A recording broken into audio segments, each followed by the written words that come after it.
Yo, what's up, guys? So I know this is a bit of a late video in the. I know I'm not supposed to be recording in like late at night, but I know I did a while ago I did a video where I did a poll on my YouTube channel where I asked if you guys wanted to do a see what reaction video I could do, but um, relatively, you guys chose the Enderlin F5, so I have the video, as you can see here.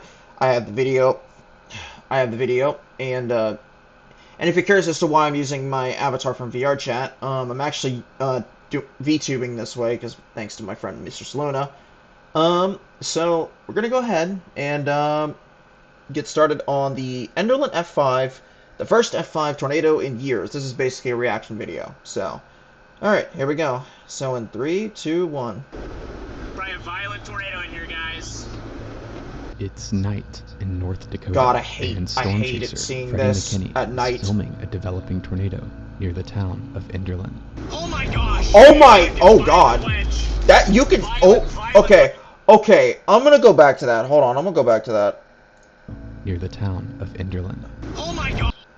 Oh my, oh God. Okay, okay, if you guys don't know what you're actually seeing here, this right here this is just terrifying. I would not want to, I would hate to be a storm chaser, because as much as I love, like, you know, games that have, like, storm chasing in it, I would not want to be a storm chaser. I'm just going to be real with you. But this right here, if I saw that in the distance, I would immediately, I would, one, want to turn around, or two, not get anywhere near it, because I believe that's what they call a nocturnal tornado, and if you don't know what that is, uh, it's, one of those things where you don't want to see it at night. It's a tornado you can't see. That's all I'm going to say. But yeah, I would not want to see that in the distance. Gosh, dude, freaking violent wedge. Yeah, of course it's violent. Violent wedge. Look at that thing. What Freddie doesn't know is the monster in the darkness is currently tossing train Oh, yeah, yeah, that one's definitely an F5. Because if it, leveling houses, and would be the first EF5 level tornado in over a decade. I think the last F5 was, more. Yeah, more back in 2013. That was the last F5 that we remember. Community is currently in a frenzy. To understand why, we start with this system across the United States. It's bringing ingredients together over the plains. Extreme atmospheric conditions were being forecasted, and at a glance, a tornado outbreak seemed likely. But there was one problem: the sun. With severe weather, heat is good until a certain point. The atmosphere requires heat energy to produce thunderstorms, but there's a meteorological sweet spot before things get too warm. And when the air is too warm, it can prevent storms from forming at all. There was heavy debate with professionals over if storms would even form, but the catch was if something, literally anything, could fire, the strength of the storm and any subsequent tornadoes would be extreme. The odds of this happening were just so low. Dozens of storm chasers make the drive up to North Dakota for the microscopic chance of a storm firing, and the Okay, so if you guys don't know, I actually have a friend who lives in South Dakota, and he was around when he actually had the exact storm that had hit that area had actually produced a tornado next to his job when he did survive it.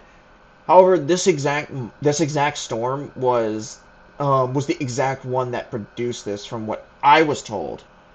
He had no idea that it happened, but because it happened so late at night, so you can kind of guess that when he got news of a train derailment, he was like, he's a big rail fan, so yeah, so you can definitely see why this was pretty bad. prospects looked pretty bad. Completely clear skies were present, No sign of thunderstorm development, and certainly no sign of a tornado. But by around 7 p.m., everything would change. Despite the warm Oh, air, there's a the blip. thunderstorm was able to form, and it was rapidly developing. Yep, this is the exact storm. This is the exact storm that hit his area, because he lives somewhere in this area. He lives like somewhere like right here. This is right where this storm had happened. I think he's like up here or whatever. I don't really. This is just me guessing, but like, you could clearly see that it's already developing a hook, and that's something I as someone who's played a storm chasing game, to know that this is what you're seeing. So yeah. In just 10 minutes, the thunderstorm already had rotation on radar, and in 30, the first tornado of the day seemed inevitable. And this was happening right as the supercell approached the town of Jamestown, North Dakota. Storm chaser Kelton Henderson would film the storm as it rapidly... Hey, Kelton Henderson! Rotating base over there. Oh yeah, here we go. Here we go. Oh, there's a tornado. There's a little rope. It's a rope. It's tornadoing. I want to see which Tornadoing, way that's it's funny. moving first. There you go, Jack. Boom! Big lightning strike. Boom. What's happened? That's definitely a tornado. I mean, yeah, of course. Oh, funnel. Yeah, I see it. All right. You ready? I'm ready. Oh, do we need to go? We're gonna get close to this thing. I want to take a brief moment to thank the sponsor of today's video, Vessi. In my line of work, dependable gear is critical. A chase often means Not interested in would approach ads. the storm as well, filming the development. Oh, look at that thing. Look at that thing. Holy smokes. Looks like it's a cone. It's a cone. Strong tornado. Violent. EAS. Anyone want to see a close? EAS go burr. Yeah, that's not the best one to get close to. No.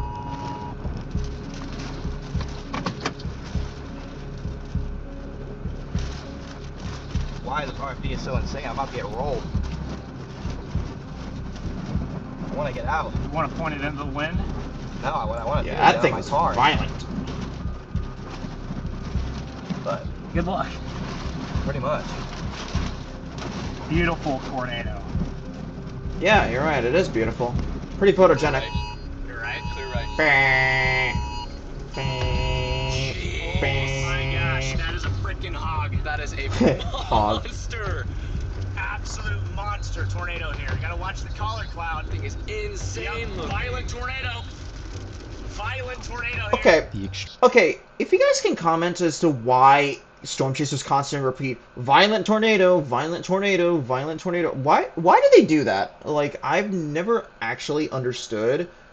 I don't really know. I don't really know. I don't really understand storm chasing that well. So, if you guys can tell me exactly why they repeat this, or if you guys are storm chasers yourselves, because I know most of you are from the United States. If you guys can explain to me why they repeat this, do let me know in the comments. Extreme tornado would begin in an open field, but numerous roads and homes still sat in the path. And with how volatile the atmosphere was, literally anything in the path would be eviscerated. Turns. Nah, it's all right. Oh my god! Holy cow. Oh my god! We're close. We're close. We're close. Jesus. Holy cow. That's big. Well, here we go. This is a huge tornado. Right next to this tornado, right next to your dad's right behind you. Copy That thing is Charlie. huge. Yep, guys, huge That thing is violent absolutely tornado massive. here. This is a huge tornado. Problem is there's a million people up on it. It's getting huge. It's getting massive. There's a million people up on it is the problem. I'm watching to make sure it's still moving left to right. It looks like it's becoming a wedge. It's big. It's big.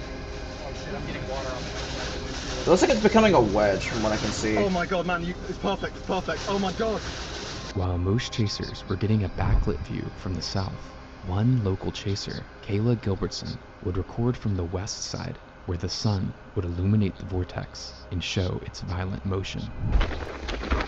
Oh my god. Those cars are just like Bro, you can see that those cars would have to stop because they don't want to get caught in that. Like, you can clearly see that it's probably the smartest solution to stay as, you know, far, far away from it, given that you don't want to get sucked up by it, because that'll be quite an insurance claim to make.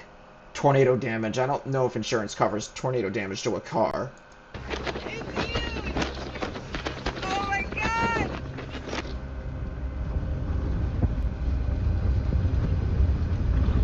Listen to the winds on that.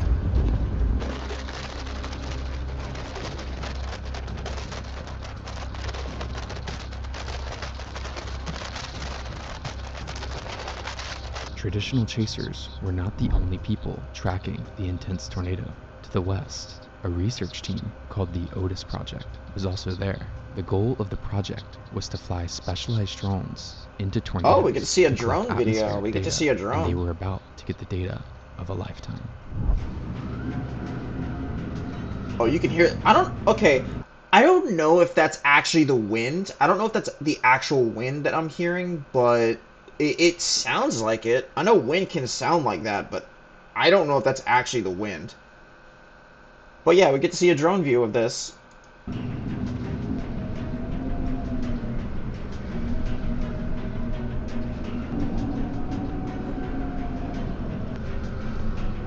Look at the look, dude. Look at all the freaking cyclonic winds. Like, you could see that this thing is pretty powerful. Oh, it's going in. Oh, As Otis circles mean the to do that. tornado, the drone begins to be sucked around the vortex, and the inner structure becomes apparent. oh wow, it's in there. It's in there. It's in there. That's so cool, though. That's so cool. Taking a drone into a tornado.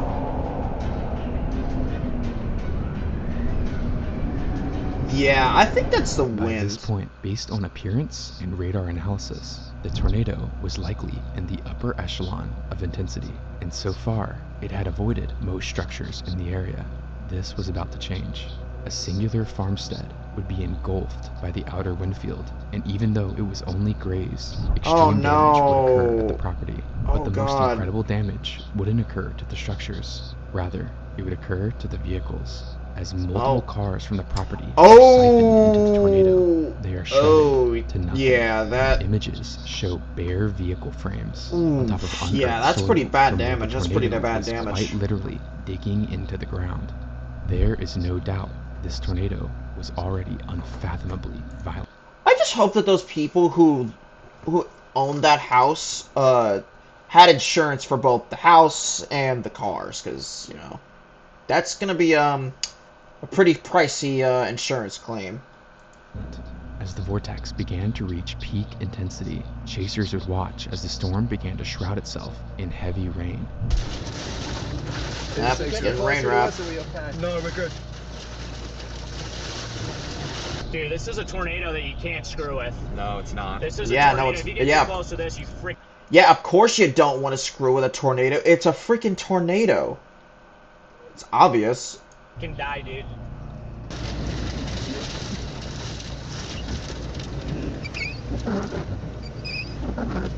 Fix your wipers. It's disappearing into the rain. Alright, I officially lost visual on the camera. Goodness. That thing got HP Yeah, quick. good thing we didn't go up for that. I've lost it. I've lost it completely. Yeah, you can't. I can't even see I it. don't like it. Getting out of here, I don't you either. can't see it. I'm getting out too.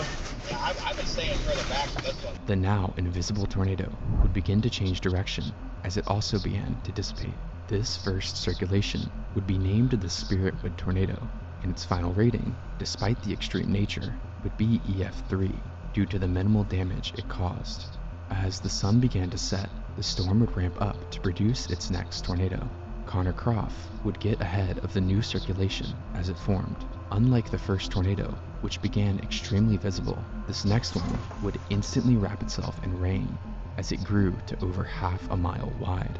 Oh, coming down. Except for one yet, or you guys right about there. Gonna come down. Oh, there it is. Gonna come down, guys. Go 5. Large stovepipe on the ground now. Stovepipe. Big old stovepipe. Wouldn't go farther either unless you really booked it. Yeah, because it's about to cross the road. See that? We just gotta watch the rain. If those trees like start to disappear or something, that's our cue to get the hell out. The large tornado would quickly dissipate. Its track through open fields allowed it to cause minimal damage, though analysis of radar scans suggested the second tornado was also extremely strong. The Valley City tornado would be rated EF2. By this point, the sky was pitch black and night had fallen. It had seemed the outbreak of tornadoes was coming to an end. However, a second storm south of the main one began to show signs of intensification. In just 45 minutes, this storm would produce one of the most extreme tornadoes in modern history.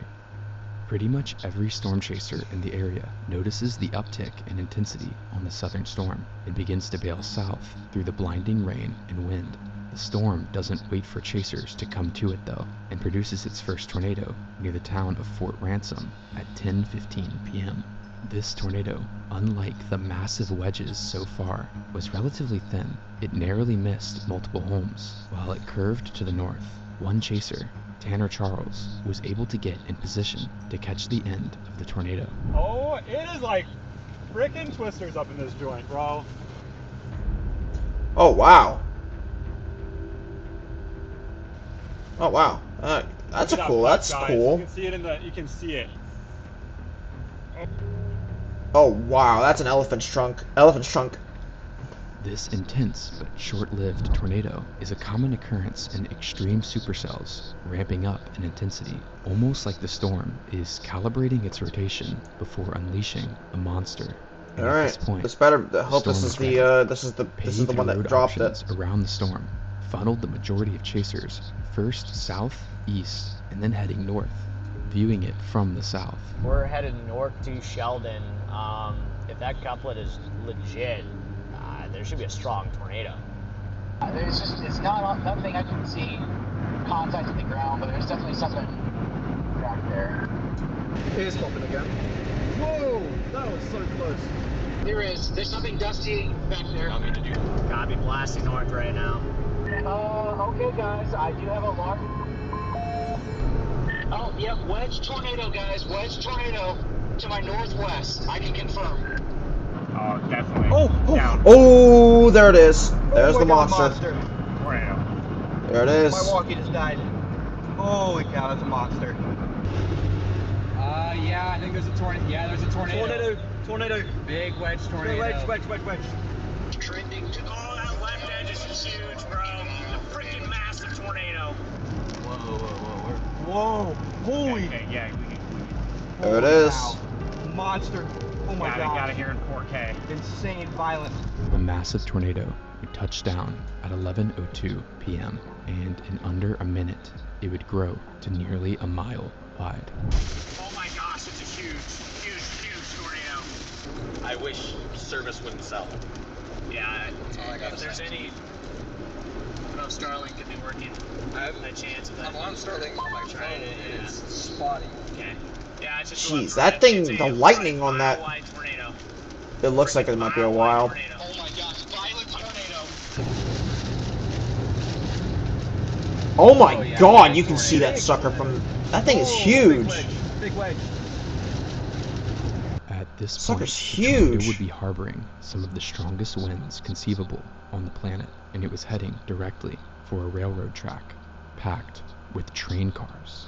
Some of these cars weighing thousands of pounds. As the core of the tornado approached, 33 separate rail cars slowly keeled over off the tracks. And as the winds drove straight into the sides of the tankers, the force would violently tear apart the chain of cars in an arc-like fashion. It was as this chain of cars slid across the ground that the last car in the arc, now caught in the very center of the tornado, would detach from the train and go airborne. The 36-ton metal tank likely began to tumble through the air, striking the ground several times before coming to a rest about 800 feet from where it originally sat. Forensic analysis of the damage done to these cars concluded that winds of 230 miles per hour would be 230? required I'm sorry. to overturn. 230 8 miles an hour. Flip this entire 36-ton tank car. Okay. Okay, I'm gonna just let you know this. Do you know how fast that is? Do you know how heavy 36 tons is? And for a storm, a tornado of a small size, because a mile wide is pretty small. Like 1 mile wide is pretty small. Well, it's not small, but it's still pretty big. But can you imagine, like, you're working for this railroad and you wake up, you have to go to your job the next morning, and then your boss tells you, hey, your train derailed. Your train had derailed because of a tornado. Like, how are you gonna explain what are you gonna say when you have to go to, like, I don't think you're getting that delivery done for the railroad. Okay, yeah, so I feel bad. I genuinely feel bad for the railroader, well, the engineer and conductor of the train who had to haul this just for it to get destroyed. A fully loaded grain hopper and over 266 miles per hour would have had to have existed Oh, never mind, to loft a 266. tanker car 480 feet from its resting place. These are some of the strongest wind calculations ever found within a tornado, firmly placing it within the EF5 category, the highest possible classification, and it was now heading directly for homes. To the northeast, within the town of Enderlin, North Dakota, resident John Lux would film the tornado from a gas station parking lot. Oh, wow.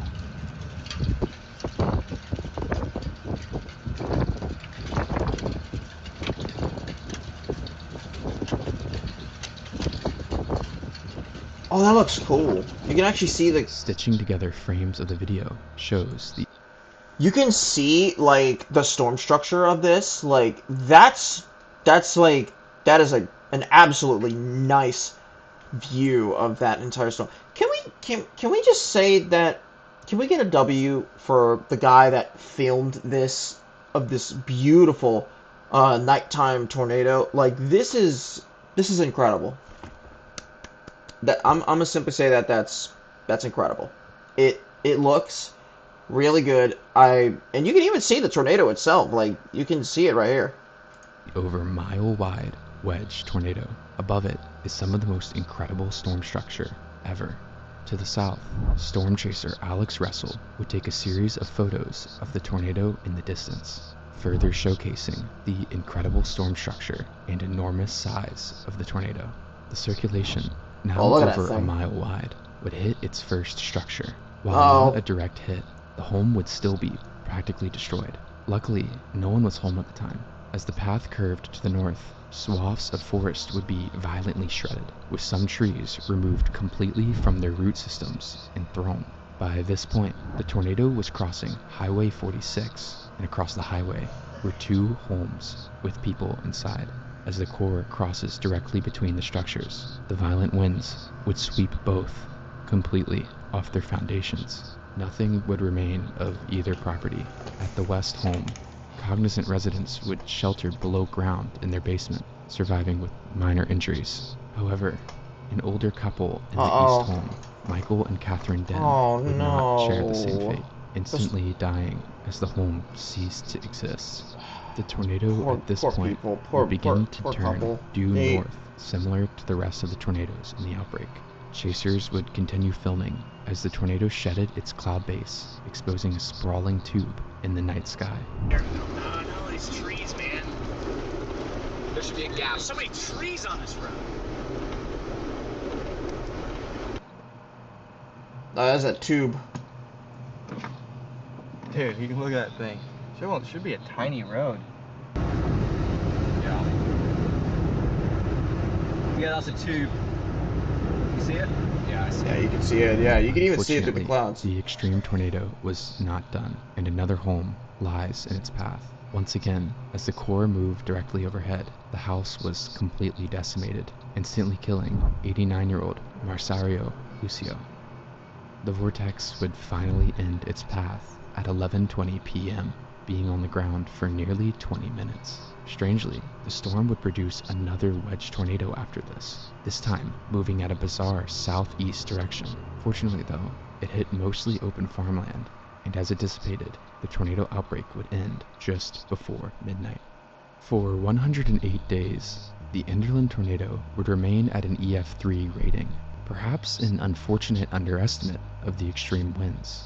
But on October 6, the National Weather Service would release their official calculations for the train cars, officially upgrading the tornado to EF5, the first EF5 rated tornado since the 2013 Moore tornado. Oh yeah, over it was 12 more. years Okay, prior. it The rating was was more. certainly a point of discussion online. Objectively speaking, while destructive, the Enderlin tornado is the least destructive of any EF5, sparking debate over how more significant tornadoes, like the Rolling Fork EF4 or Mayfield EF4, didn't get the same treatment. Regardless, the hope is that the Enderlin rating will set a precedent for future and potentially past evaluations of tornadoes, leading to less historic EF5 droughts and more scientific analysis.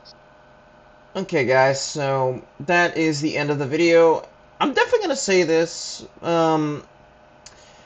yeah, that's something that I was not expecting. I mean, this is like, I genuinely feel bad for those people who died in that storm, but still, that's pretty interesting to see, to say the least. But wow, but damn. Well, to all you guys out there, this is the first video that you guys will see of me VTubing in VR chat with using my phone. So I don't have a proper webcam, but all I'm gonna say is like and subscribe for more videos, and you'll potentially see me more often. So, all right, you guys, I wish you guys a good night.